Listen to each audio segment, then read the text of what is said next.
სოფლის მეურნეობის მინისტრის ვიზიტი სამცხე-ჯავახეთში ახალციხიდან დაიწყო. ოთარ დანელიამ მექანიზაციის სერვის ცენტრი დაათვალიერა. უწყების პირველი პირი ცენტრში არსებული ტექნიკითა და პირობებით დაინტერესდა. მექანიზაციის სერვის ცენტრი საგაზაფხულო სამუშაოების ხელშეწყობის პროექტშია ჩართული და ტექნიკა ფერმერებს ემსახურება. მინისტრის თქმით, ამ დროისათვის ახალციხის მასშტაბით 132 ჰექტარი მიწის ფართობი დამუშავდა. ოთარ დანელიას განცხადებით, ამ მხრივ ახალციხეში პრობლემა არ შექმნილა.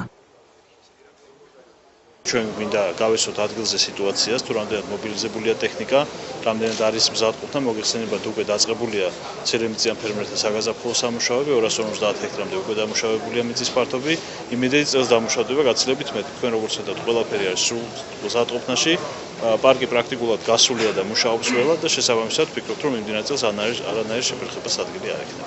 მოხნას რაც შეეხება მიმდინარეობს სრული დატვირთვით, თავად ხედავთ სერვის ცენტრში არც ერთი ტექნიკა არ იმყოფება, ყველა არის გასული სახნავ მინდვრებზე და ეს მესამე წელია ხორციელდება და წელსაც წარმატებულად იქნება ეს ხნის პროცესი. ახალციხეში მექანიზაციის ერთი სერვის ცენტრი ფუნქციონირებს, სადაც 70 ერთეული ტექნიკაა მობილიზებული. აქედან 66 ტრაქტორი და 4 კომბაინი. სერვის ცენტრის არეალს ბორჯომი, ახალციხე, ადიგენი, ასპინძა, ახალქალაქი და ნინოწმინდა წარმოადგენს. ყველა თემში შეშვებული ყავს აბსოლუტურად ტრაქტორები, ზოგან 2, ზოგან 3, ზოგან თითო. თემს გააჩნია, თუ არის 5 სოფლიანი თემი, 2 ტრაქტორი და 3-ია შეშვებული.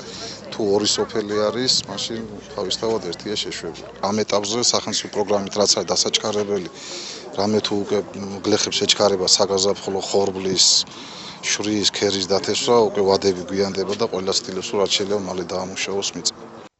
ახალციხეში ვიზიტის ფარგლებში მინისტრმა ქალაქში არსებული სოფლის მეურნეობის ზონალურ-დიაგნოსტიკური ლაბორატორია და სურსათის ეროვნული სააგენტოს რეგიონული სამსახური მოინახულა. ოთარ დანელიას თქმით, ლაბორატორიამ საერთაშორისო აკრედიტაცია მოიპოვა. აღნიშნულის დამადასტურებელი სერტიფიკატი მინისტრმა ხელმძღვანელობას თავად გადასცა. ლაბორატორიამ საერთაშორისო აკრედიტაცია 2015 წლის იანვრის თვეში გაიარა. რეგიონალური ვიზიტის ფარგლებში ჩვენ მოვინახულეთ სურსათის უნებლობის განახლებული ოფისები, ახალი ოფისები, ეს ახლა მეყოფებით ახალციხეში, ასევე ახალი ოფისი გაიხსნა ნინოწმინდაში, ასევე მოვინახულეთ ლაბორატორია, რომელმაც მიიღო საერთაშორისო აკრედიტაცია. ეს არის ძალიან მნიშვნელოვანი მოვლენა იმისთვის, რომ ყველა ის პროცედურა, რომელიც არის სახელმწიფო კონტროლს დაქვემდებარებული, ჩატარდეს სრულფასოვნად. ეს დადასტურება არის აუცილებელი და ეს არ არის მხოლოდ ერთჯერადი. გამუდმებით საერთაშორისო აუდიტის ყურადღების ქვეშ იქნება ეს ლაბორატორია, ყოველთვის გადამოწმდება, ამიტომ ყველა ჩვენს მოქალაქეს დარწმუნებით შეუძლია იცოდეს და დარწმუნებული ბრძანდებოდეს, რომ აქ მოტანილი ნიმუში ცხოველის დაავადებაზე სადიაგნოსტიკოდ, სურსათის უვნებლობაზე შესამოწმებლად და უახლოეს პერიოდში უკვე მცენარეულთა დაავადებებზეც იქნება იმ დონით გაკეთებული დიაგნოსტიკა, რადონითაც ის მიიღებდა მსოფლიოს ნებისმიერ განვითარებულ ქვეყანაში იგივე სტანდარტით აკრედიტებულ ლაბორატორიაში.